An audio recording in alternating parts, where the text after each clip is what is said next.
गणपति बाप्पा आला, आला रे आला, शिव जी के लाला, गणपति बाप्पा आला। गरीब दुखियों के दुख हरने वाला, गणपति बाप्पा आला, आला रे आला, शिव जी के लाला, गणपति बाप्पा आला।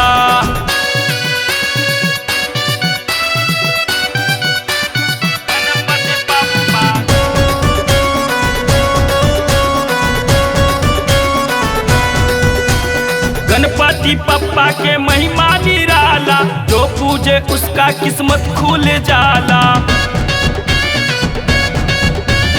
गणपति पप्पा के महिमा निराला, जो पूजे उसका किस्मत खुल जाला। गली गली में हुआ है हल्ला, गणपति पप्पा आला, आला रे आला, शिव जी के लाला, गणपति पप्पा आला।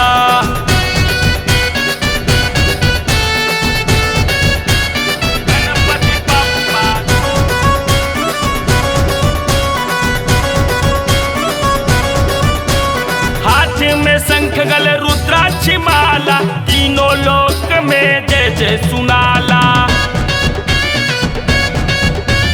हाथ में शंख गल रुद्राक्ष माला, तीनों लोक में जय जय सुनाला। देवलोक से फूल बरसाला, गणपति बाप्पा आला, आला रे आला, शिव जी के लाला, गणपति बाप्पा आला।